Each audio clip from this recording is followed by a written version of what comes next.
Hola, mi nombre es Isaac Gómez y este es el capítulo 7 del taller Habitar la Palabra. En la sesión pasada generamos una pregunta que decía ¿para qué sirve lo que no sirve? Cuestionamos un poco la función de la literatura e hicimos un contraste con el funcionamiento o el consumo del sistema en el que vivimos. Leímos un par de textos dentro de un libro de la Secretaría de Educación Pública. Hicimos nuestros ejercicios de escritura rápida y en el ejercicio principal hicimos la redacción de un objeto, de la venta de un objeto inútil, más para generar una estructura que pueda servirnos para hacer descripciones tanto de objetos como de personajes, atmósferas, etc. Hoy vamos a platicar un poco sobre el cuestionamiento de géneros literarios, principalmente entre cuento y novela. Haremos nuestro ejercicio de escritura rápida. Leeremos dos textos, uno va a ser parte de un recetario de cocina y el otro va a ser un fragmento de la novela Aura. Escribiremos un paisaje como ejercicio principal a partir de subirnos a nuestra azotea y al despedirnos leeremos un cuento que nos mandó Liz, que es una de las participantes del taller con la que me he estado comunicando por medio de Instagram. Y bueno, esto sería como lo que hemos visto y vamos a ver, así que vamos a pasar al calentamiento. Bueno, ahora vamos a hacer el calentamiento. Recuerden que esto lo hemos estado haciendo en cada sesión para aligerar un poco nuestra cabeza y para empezar a generar esta atmósfera o este espacio de escritura y de lectura. Una parte muy importante es saber que en ese tiempo en el que ven el video, o en este caso en el momento en que yo estoy grabando, es necesario ambientar nuestro espacio para saber qué vamos a escribir, ¿no? Entonces preparamos esa cierta comodidad que necesitamos con nuestros lápices, nuestras plumas, nuestro cuaderno.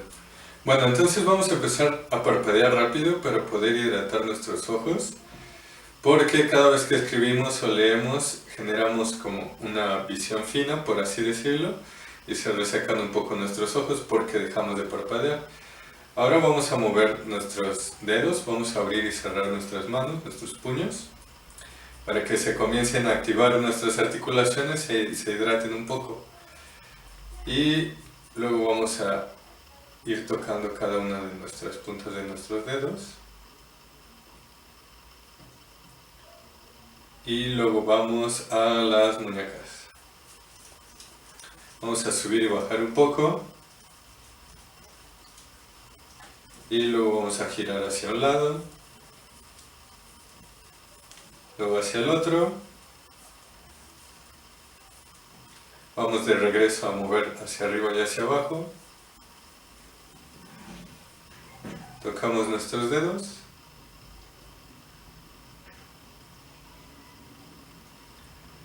No lo hicimos, movemos.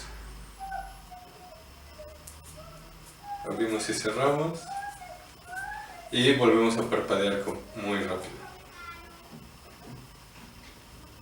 Y bueno, vamos a hacer los ejercicios de escritura rápida. Son muy sencillos. Si han notado, cada vez se han convertido como en algo más ligero y más rápido por el hecho de que ya hay como una costumbre o una preparación para el mismo. Vamos a tener un minuto en este primero para escribir todas las verduras que se nos ocurran. Entonces, en nuestro cuaderno solo vamos a escribir verduras durante un minuto y a ver cuáles salen. Entonces vamos a empezar en 1, 2, empezamos.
Y ya terminó. El último que apunté es aguacate, pero creo que el aguacate no es una verdura, sino una fruta. Bueno, puse camote, calabaza, coliflor, col, cebolla. El ajo no sé si sea una verdura. Jitomate, pepino, lechuga, rábano, espinacas. La espinaca tampoco sé si cuenta como directamente una verdura, creo que sí. Puse cebollín, pero bueno, o sea, no la cebolla como grande, las chiquitas, las cambray. Y bueno, vamos ahora a hacer otra vez un ejercicio de 1 minuto de escritura. Recordemos que, bueno, en el caso de que no hayamos escrito exactamente las verduras, pues el chiste es aligerar esto. Ahora vamos a tener 1 minuto para escribir todas las frutas que se nos ocurran. Entonces vamos a comenzar. 3, 2, ahora.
Y ya acabó.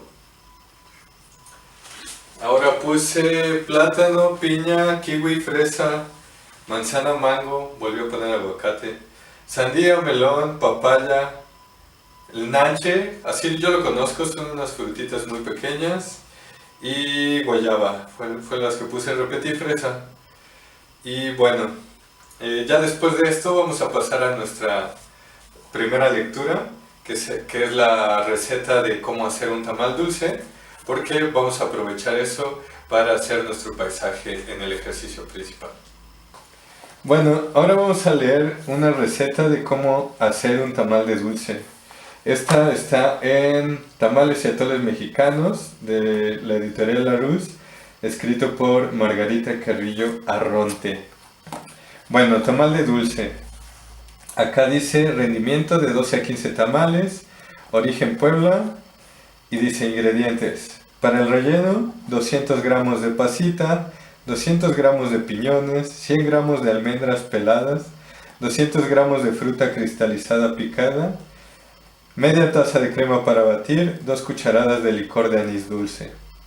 Para la masa, medio kilogramo de harina de arroz, medio kilogramo de harina de maíz para tamales, una cucharada de polvo para hornear, 400 gramos de mantequilla, 350 gramos de azúcar, no sé qué es de leche o caldo de pollo sin sal, y el armado, 15 hojas de maíz o totomixle lista para usar.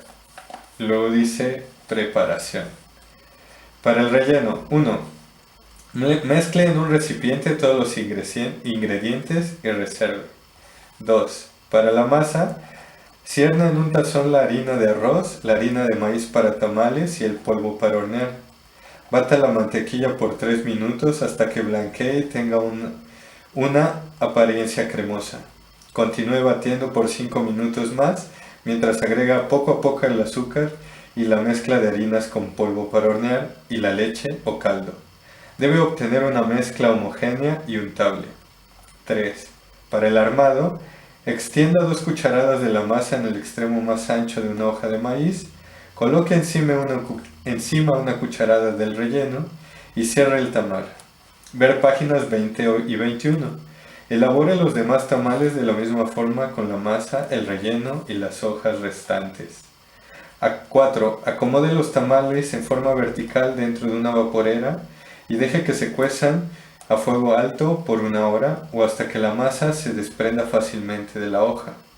Retire los tamales del fuego y déjenlos reposar por 20 minutos antes de consumirlos.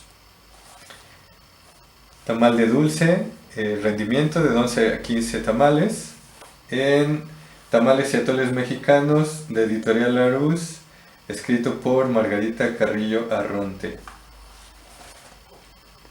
Bueno, hace no muy poco estábamos como platicando sobre géneros literarios directamente a partir de unas lecturas que se hicieron aquí en las sesiones.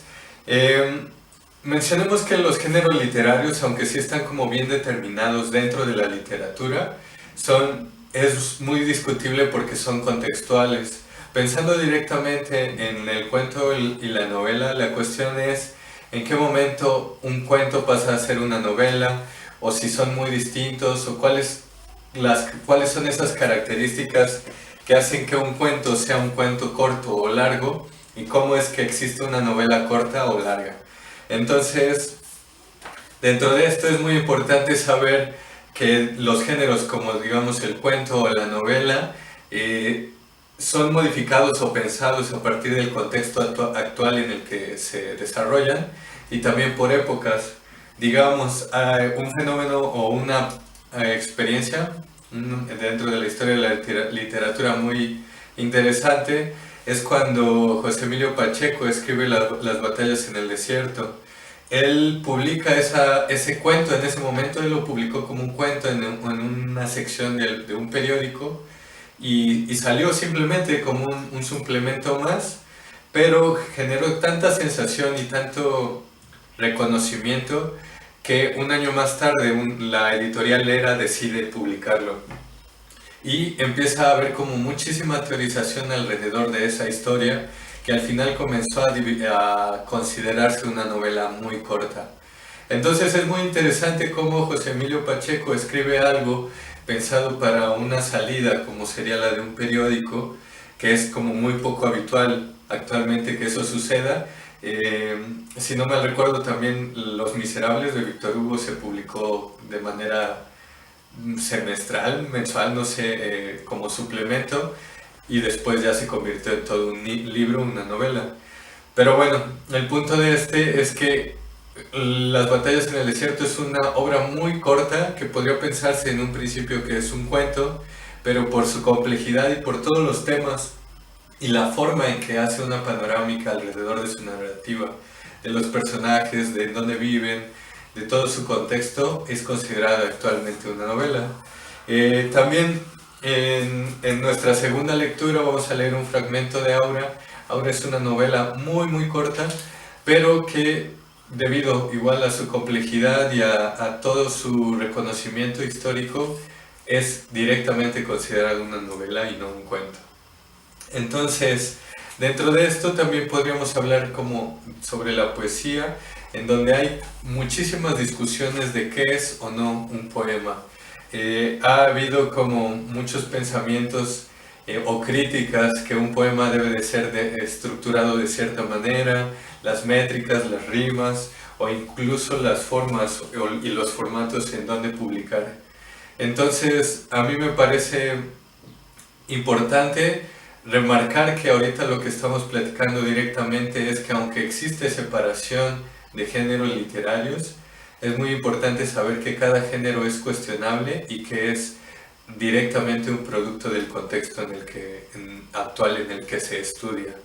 Por lo que en tiempos pasados, algo que pudo no ser una novela, digamos, no sé, un ejemplo muy poco claro que sería, digamos, la Ilíada o la Odisea, que ha tenido como mucho estudio, se considera que nació a partir de la tradición oral y que es una recopilación directa de todo un conocimiento, y que Homero como tal no existió, no se piensa que no existió, sino que es toda una recopilación que se colocó con un nombre único. Y en consecuencia actualmente podemos pensarla como una novela, pero hablando históricamente y contextualmente llega a ser más allá de solo una historia reunida en un solo libro, sino que es todo un planteamiento y una visión de un mundo existente en algún momento, ¿no? Con su mitología y todo un tipo de pensamiento específico de una cultura. Entonces, eso es como lo importante ahora, pensar en los géneros, en su existencia, pero más que nada en su cuestionamiento y en qué es lo que puede llegar a ser cada uno de ellos. Y bueno, vamos a pasar a la lectura y después de eso ya comenzamos con nuestro ejercicio. De Carlos Fuentes, la novela Aura. Fragmento del capítulo 1. Lees ese anuncio. Una oferta de esa naturaleza no se hace todos los días. Lees y relees el aviso. Parece dirigido a ti, a nadie más. Distraído, dejas que la ceniza del cigarro caiga dentro de la taza de té que has estado bebiendo en este cafetín sucio y barato.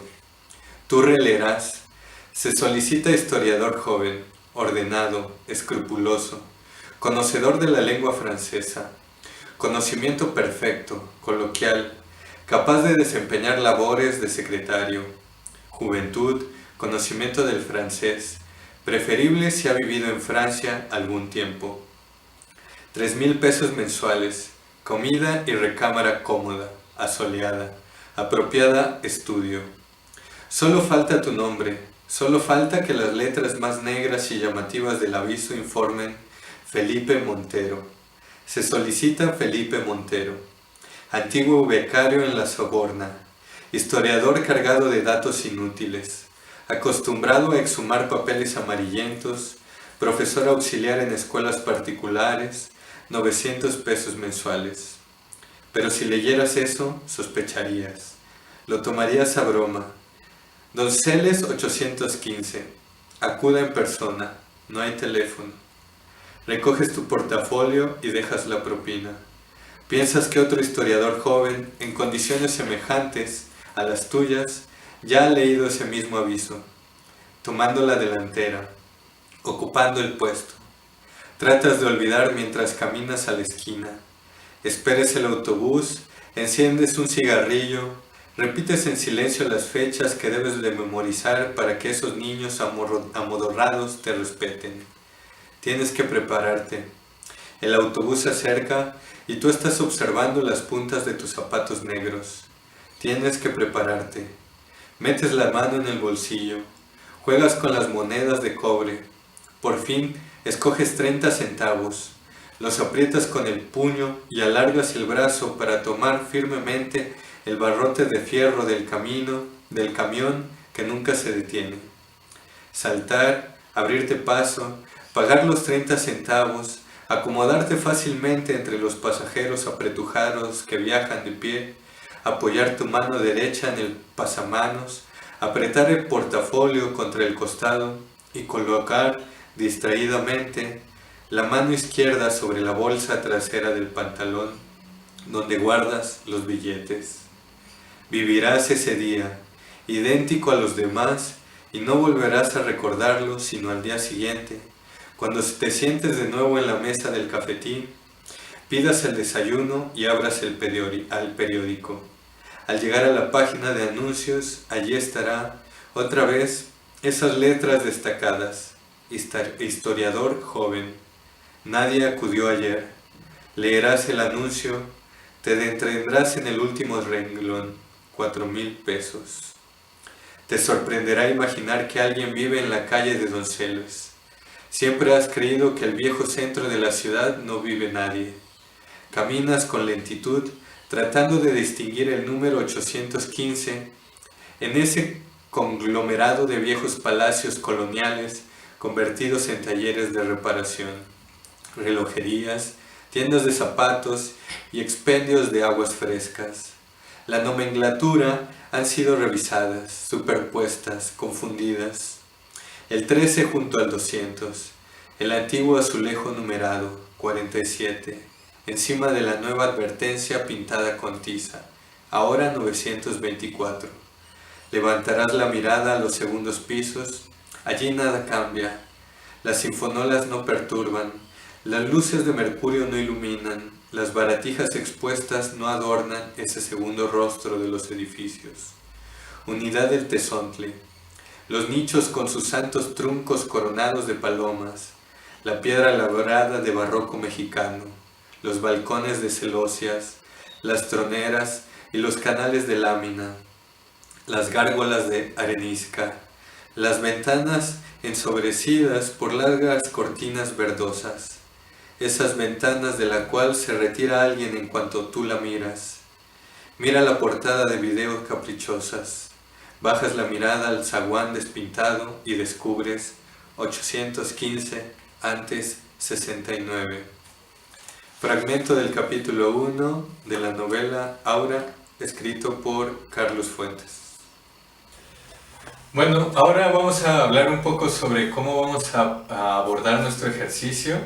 Leímos hace rato una receta de cómo hacer un tamal y aparte obtuvimos o extrajimos un fragmento del inicio del libro de Aura. Esto compilándolo, bueno, más bien acercando a ambos textos con la idea de cómo es que describen el hacer acciones, ¿no? En el caso de Aura se habla de una narrativa a partir de la segunda persona, en donde se le da instrucciones, o más bien se describe como instrucción qué es lo que hace el personaje, y nuestra receta genera una cantidad de pasos en donde va agregando los ingredientes que se recolectaron antes para decir cómo hacer el tamal. Entonces, desde esta idea como instruccional, vamos a escribir una receta de cómo mirar o cómo llegar a nuestra azotea desde cierto punto. Entonces vamos a aprovechar una primera estructura que fue la narrativa que hicimos en el ejercicio pasado de llegar a un punto A a un punto B, y a partir del punto B vamos a utilizar la quietud y la contemplación para generar ya una, digamos, estructura estática. Vamos a pensar en este ejercicio como receta para aquellas personas que, digamos, si yo quiero describir cómo llegar a mi azotea y cómo mirar a partir de allí, desde ese punto de llegada, a personas que nunca la han conocido, y sería una manera también de compartir una visión de perspectiva o del mundo a partir de donde vivo yo.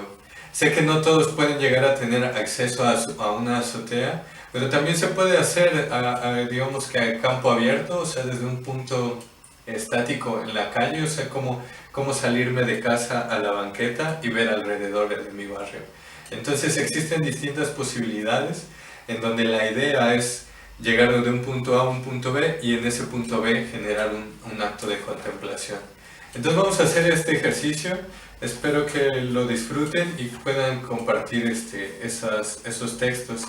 Recuerden que al final, en alguna parte de la pantalla va a aparecer mi contacto de Instagram y mi correo electrónico, en donde pueden compartirme sus dudas, sus comentarios, también sus observaciones de lo que platicamos, y también si quieren pueden mandarme los textos que han escrito. Entonces vamos a pasar al ejercicio. Bueno, ahora vamos a hacer el ejercicio. La idea de aquí es generar una receta de cómo subir a nuestra azotea y cómo de ahí ver un algo o parte de nuestro entorno.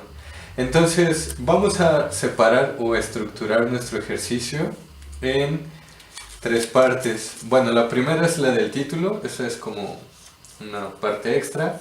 En mi caso yo pondría como un título muy sencillo, así como instrucciones para subir a mi azotea o formas de subir a mi azotea. Y las partes de nuestra receta, o incluso podría llamarse receta para subir a la azotea. Y las partes de nuestra receta van a contener los ingredientes, ahí me falta una S, dice ingrediente, las recomendaciones de cómo generar nuestra receta y la preparación. Esas van a ser las tres partes que van a contener nuestra receta. Voy a moverlos un poco para que quepan nuestras notas. Recuerden que yo lo estoy haciendo aquí en el pizarrón para poder hacer como más visible en la cámara la estructura y la forma de redactarlo, pero pues ustedes sin problema lo pueden hacer en su cuaderno con su pluma y en su papel. Entonces tenemos nuestro título, que ustedes pueden colocar, digamos, la parte de receta para subir a mi azotea, para ver desde mi azotea, para llegar a la azotea, etc. Y va a estar separado en ingredientes, recomendaciones y su preparación. Dentro de la parte de ingredientes yo coloqué como en conjunto tanto, digamos, como las herramientas o utensilios como los objetos o lo que podemos llegar a consumir o incluso la actitud que podemos llegar a tomar. Digamos, aquí es un poco romantizado mi estructura, pero se me hace como muy llamativo. Digamos, en ingredientes puse algo muy sencillo que sería tener zapatos y ropa cómoda para que podamos acceder con facilidad a la azotea. También puse algo que me gustaría, es que preparáramos té antes de subir a la azotea para poder tomarlo arriba. Una mochila para poder meter las cosas que nos gustaría subir a la azotea. Y dentro como de estas posibilidades o actitudes, pues sentido de la orientación. Yo tengo muy mal sentido de la orientación, entonces para mí es muy importante que forme parte de los ingredientes. Entonces, tenemos nuestro título y nuestros ingredientes que colocan a todas esas cosas que necesitaríamos para llegar allá. Después, en las recomendaciones, antes de generar como nuestra preparación, sería una primera puse que evitar los días de lluvia porque puede llegar a ser peligroso el acceder a ella por el suelo mojado, la escalera mojada. Entonces me pareció importante poner que intentar evitar los días de lluvia como punto para acceder. También dentro de las recomendaciones puse justo evitar también el mediodía porque ese es el punto en donde pues, el calor es mucho más intenso y puede ser un poco incómodo. Dentro de las recomendaciones puse que podría ser bueno subir a la azotea antes del amanecer o antes del atardecer para poder llegar a generar como este punto de contemplación. Recuerden que estamos haciendo una narrativa de ir de un punto A a un punto B, entonces digamos de salir a casa, o salir de nuestra habitación a acceder a la azotea y en el punto B hacer una contemplación a partir de la quietud. Entonces por eso coloqué como el amanecer o el atardecer como recomendación para subir la azotea. Y tener las manos libres, no acceder o no subir a la azotea con nada en las manos porque necesitamos, en el caso de la mía, en mi azotea, necesitamos subir con las manos la escalera. Entonces ahí puse como recomendaciones tener las manos libres. Entonces vamos a resumir de nuevo antes de pasar a la preparación. Tenemos nuestro título, nuestros ingredientes, zapatos y ropa cómoda, té, una mochila y nuestro sentido de la orientación.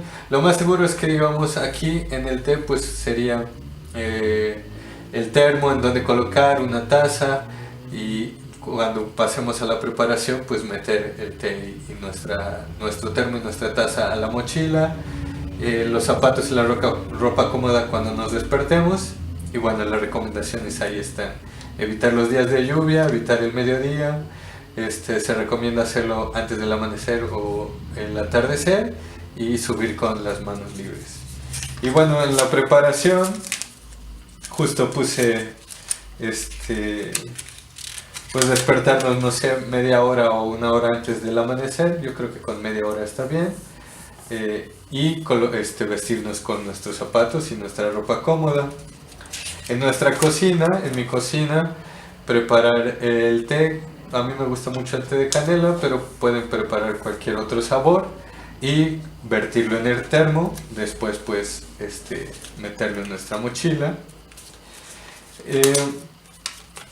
Después me gustaría como mencionar salir de la habitación, pisar el piso el techo del baño del vecino de abajo y ahí está la escalera de aluminio que hay que subir. Una vez que ya estamos arriba, colocarnos en el centro de la azotea y mirar hacia el oriente, que es en donde va a ser el amanecer.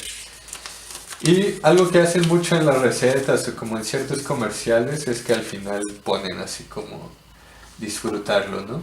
Es como una recomendación muy curiosa o dentro de la preparación, porque incluso en los cereales dice disfrútenlo de esta manera o cómalo en compañía de estas personas, etcétera, ¿no? Entonces es como algo muy curioso que me llama la atención de las recetas. Y si se dan cuenta, estamos aprovechando una estructuración tanto lineal como ya fija, ¿no? Y que va de arriba hacia abajo.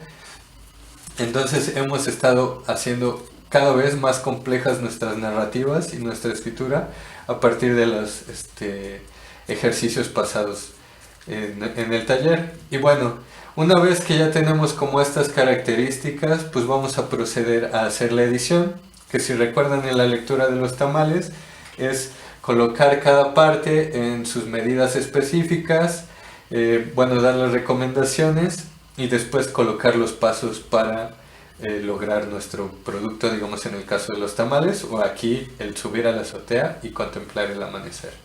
Entonces, vamos a pasar al enfriamiento, a la revisión de los libros, y después en el enfriamiento leemos el ejercicio y compartimos otras cosas.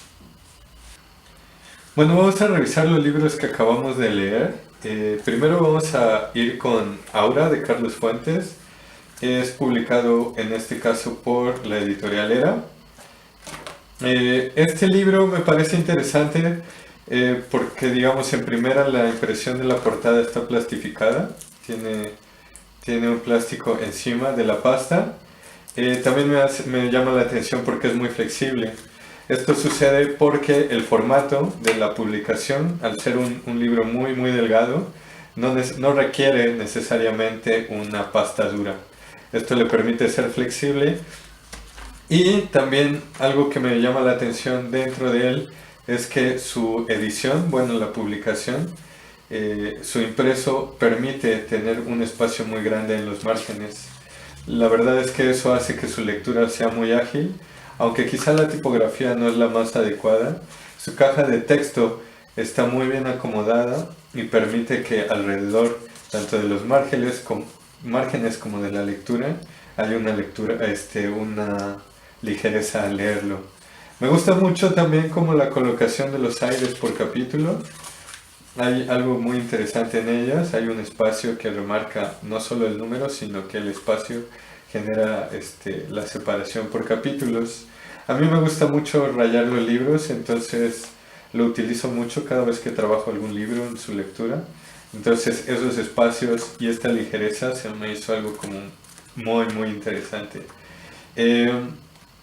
Algo que quería mencionar ahora que hemos revisado como la anatomía del libro, es que justo es muy importante que a la hora de que decidamos comprar un libro nos fijemos en la edición.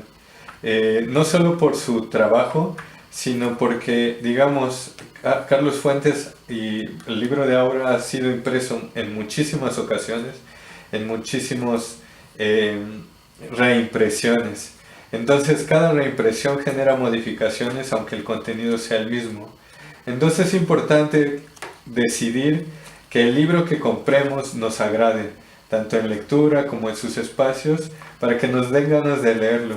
Muchas veces no terminamos un libro o ni siquiera logramos empezarlo, o nos cuesta mucho trabajo terminarlo, porque el diseño editorial y la tipografía es algo que no nos permite esa lectura. Y a veces nos autojuzgamos o nos criticamos por creer que esa falta o esa capacidad de lectura es debido a nuestras capacidades y no directamente por culpa del diseño del libro. Entonces, se me hace interesante que, digamos, nosotros decidamos comprar un libro por su edición y por la afinidad o por la ligereza que nos da a nosotros leerlo o cargarlo o manipularlo, etc. En este caso también libros como Aura, que son libros muy muy populares, que existen ya en muchos lados, en muchas versiones, impresiones, etc. Es incluso no necesario comprarlos, ¿no?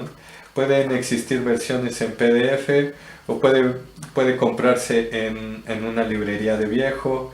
No necesariamente se tiene que comprar nuevo, o se puede pedir prestado, porque es muy fácil acceder en ciertos contextos a estos libros, ya que en cualquier momento puede conseguirse debido a que se utiliza para las escuelas, para compartir lecturas, en muchos espacios. Entonces, por lo mismo, el hecho de que haya tantas posibilidades, pues hace que el libro también llegue a ser muy barato en ciertas ocasiones. No recuerdo cuánto me costó este, yo lo compré en una librería de viejos, pero quizá me costó 20, 30 pesos. Y si uno va a una librería a comprar este mismo libro de una cadena, pues lo más seguro es que salga, no sé, en 80, 100 pesos. Entonces, valoremos eso, que el hecho de que haya tantas impresiones de este mismo libro puede facilitar el acceso y que no necesariamente es obligatorio comprarlo, también podemos ir a la biblioteca o revisarlo por internet. Entonces son libros que por su popularidad son fáciles de localizar. Se me hace importante remarcar eso. Y en contraste con este libro, tenemos el de Tamales y Atoles Mexicanos. Este, a diferencia el de Aura, es un libro rígido, su pasta es rígida, que eso lo hace también ser más caro. Hablando de diseño editorial, cada vez que revisemos la compra de algún libro, veamos la calidad de la edición. Larousse hace un montonal de impresiones, de ediciones y de publicaciones distintas con títulos distintos, y muchas veces, digamos, esta editorial se basa directamente no en el contenido, sino en la edición para dar más caro o más barato sus libros. Entonces, este fue un obsequio que me hicieron. Es un libro que me gusta por haber sido un regalo, por ser un recetario. Yo tengo solo 2 recetarios. Y por ser rígido, es muy interesante que haya sido más caro.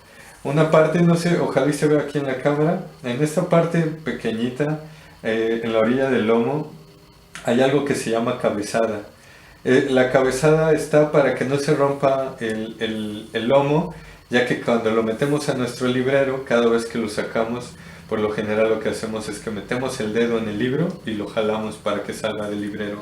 Entonces la cabezada ayuda a mantener fijo el lomo y que no se rompa, pero aún así, si hay mucho uso en él, pues se va a ir rompiendo nuestro lomo. A diferencia del de Carlos Fuentes, el de Carlos Fuentes está impreso posiblemente en papel bond. Este está impreso en un couché, que es brillante, y que la intención de es que las fotografías sean muy coloridas. Entonces, también las editoriales generan aumentar los precios de los libros debido a lo llamativo de sus portadas y de sus impresiones. En este caso, a diferencia, digamos, de los libros álbum o de los cuentos que hemos leído, las ilustraciones son directamente soporte de las recetas y no un vinculado, una construcción de narrativa.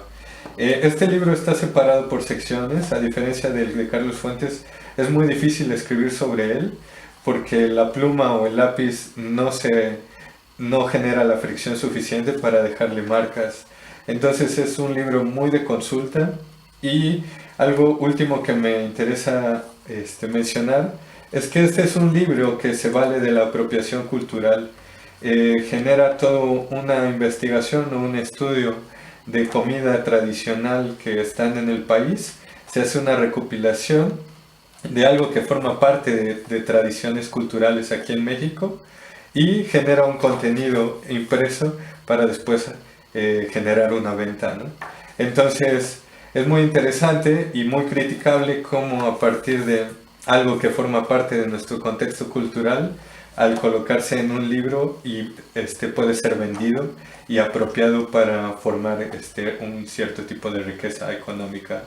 Entonces creo que dentro de este tipo de contenidos, textos, también es necesario acercarnos a las personas que saben sobre cocina y a partir de la oralidad comenzar a comprender cómo cocinar este tipo de platillos o guisados.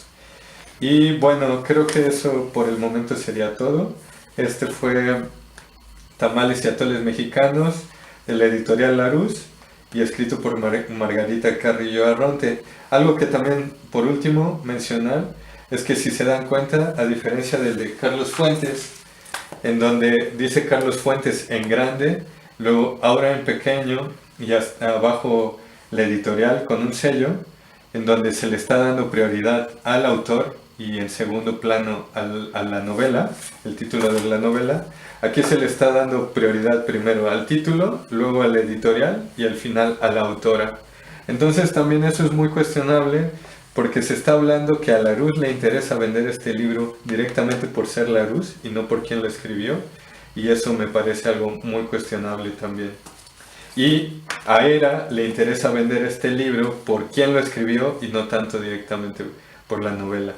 Entonces todo hay que mencionar constantemente que los diseños editoriales juegan mucho con cómo se reciben los textos y los libros. Y bueno, esta fue la revisión de ambos. Espero que les haya agradado y vamos a pasar al enfriamiento. Bueno, recuerden que en esto del enfriamiento se trata pues ya de descansar, de liberar como estas partes de pensar en lo escrito, y también nos sirve para generar un resumen de todo lo que vimos. Hablamos muy rápidamente de los géneros literarios y de cómo son cuestionables a partir de su contexto y también teorizados, ¿no? Pensando en la novela, el cuento y la poesía a partir de cómo son cambiantes con los años, en donde se cuestiona o se plantean nuevas estructuras, también se piensan los textos de manera distinta. Poníamos el ejemplo, si no estoy mal, de Las batallas en el desierto, creo que se publicó en 1980 en un periódico, y en el 81 ya era convertido en una publicación impresa como novela por la editorial Era. También dentro de nuestro ejercicio de escritura retomamos como la estructuración de una narrativa a partir de dar instrucciones de cómo realizar una acción, y que eso también me llama la atención para ver una manera distinta o una otra manera de compartir una visión del hacer. En este caso hemos escrito en sesiones pasadas ciertas narrativas a partir del recuerdo que, o de los sonidos o de las caracterizaciones de ciertas actividades, y en este caso lo que hicimos es recopilar ciertas acciones en donde colocamos ingredientes, recomendaciones y después pasos a seguir para llegar a nuestra azotea. En mi caso, pues lo que hice ahorita al final cuando les lea la receta que yo escribí fue escribir estas recomendaciones con estos ingredientes y comentar cómo del punto A, desde que amanece y despierto, hasta llegar a mi azotea y contemplar el amanecer. Y bueno, también buscamos por último leer tanto el recetario como para hacer el tamal dulce, como el fragmento de Aura en el capítulo 1, para ver también cómo en unidad pueden llegar a ser instruccionales, por decirlo de alguna manera, las lecturas, y cómo la narrativa puede generar esas instrucciones para plantear una narración y una escritura en segunda persona, ¿no? A Carlos Fuentes en Aura siempre está hablando del personaje principal, en donde se le dice qué es lo que hace o qué es lo que va a hacer. Hay ejemplos como te sientas, vas a leer, le vas a preguntar, vas a cuestionar, vas a ir a tal lado, vas a pasar por tal pasillo, vas a sentir tal cosa. Entonces, también se piensa, una vez tomé un taller en donde hablábamos sobre Aura y se cree que Carlos Fuentes hizo esa novela tan corta porque es muy difícil de sostener la segunda persona, ya que dentro de nuestra lectura como lectores a veces se convierte en cansada leer a partir de decir qué vas a hacer, ¿no? Y no en un pasado o en un futuro en donde se narra él hizo tal cosa o ellos hicieron, o en primera persona yo hice tal. Entonces es muy interesante cómo los géneros y cómo las estructuras son cambiantes y que están ligadas a su contexto. Y bueno, vamos ahora a leer el cuento que nos mandó Liz a partir del recuerdo que. Bueno, Liz, durante nuestras pláticas por Instagram, ella y yo nos comunicamos por Instagram. De hecho, les recuerdo que en la pantalla va a aparecer mi Instagram y mi correo electrónico para que puedan contactarme y podamos platicar como sobre lo que han escrito, sus opiniones, sus observaciones. Y Liz, a partir del ejercicio, recuerdo que escribió el siguiente cuento. Dice: recuerdo al bebé de nombre misterioso, llorando por la mañana, quitándome el sueño. Entonces me dispuse a levantarme para desayunar y comer un pan de las paisanas. Recuerdo escuchar el sonido de la moto de Caro exactamente a las 7:10 de la mañana, lista para trabajar, saludándome en su partida. Después de un desayuno tranquilo y armonizado por el movimiento del viento con las hojas, me puse los tenis y caminé hasta la casa de Luis. Recuerdo que mientras caminaba en la calle me topé con la maestra Mercedes. Regreso del mercado me dio un saludo amable. Entre risas, bromas y alguna plática ligera, perdimos unas horas. Luis recordó que tenía que ir a la panadería, así que me dispuse a ser su acompañante. En el camino pasamos por la casa de doña Marcela. Recordé la comida tan rica que me preparaba de pequeña, del amor que me brindó, de la noticia tardía de su muerte y de alguna despedida que nunca le dije. En la cama, a punto de dormir, recordé que la noche anterior algunos gatos habían llegado, instalando un circo de llanto y pelea, dejándome sin poder volver al sueño. Entonces rápidamente pensé en el llanto de la mañana siguiente. Recuerdo que despertaba con el aroma de frijoles en la estufa y de algunas palabras. Levántate, hija, en un rato me voy a la casa. Mientras comía, tuve la sensación de soñar cosas extrañas, pero no le comenté nada a doña Marcela. Y finalmente le dije, gracias por la comida. Entonces, me parece un texto muy bonito y agradezco mucho a Liz por haberlo, aparte de escrito, compartido conmigo. Quiero también comentar o compartir el texto porque se espera que si hay como una cantidad de textos, podamos generar en conjunto una publicación digital o algún tipo de presentación en donde compartamos todo lo escrito. Entonces, en verdad, les invito a escribirme, a compartir sus textos o sus opiniones y al final ver si podemos de ahí generar alguna compartición de algún documento, algún impreso o algún digital, que creo que sería en este momento lo más idóneo, y poder sacarlo a la red. Y bueno, ese es la plática, el cuento de Liz. Y ahora les voy a leer mi receta que escribí a partir del ejercicio de cómo subir a mi azotea. Bueno, y ya para despedirnos les voy a leer la receta que yo escribí a partir del ejercicio. Se llama Receta para mirar desde mi azotea.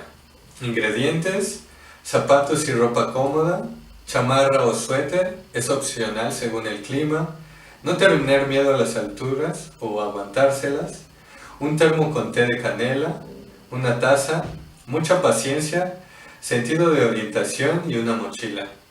Recomendaciones: no intentes subir con lluvia o humedad para evitar accidentes. Evita el mediodía, pues en ocasiones el calor es muy intenso. Los amaneceres o los atardeceres son los momentos más apacibles para observar desde la azotea, y mantenga siempre sus manos libres para subir ágilmente por la escalera.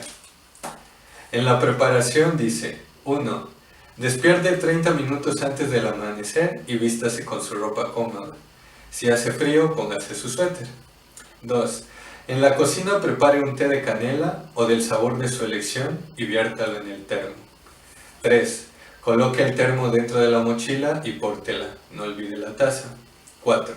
Salga de la habitación y encontrará de su lado derecho el techo del baño del vecino de abajo. Súbase en el techo. Allí encontrará una escalera de aluminio muy empinada que no está fija. Sea paciente y no tema. Suba con cuidado a la azotea. Ese era el número 5. 6.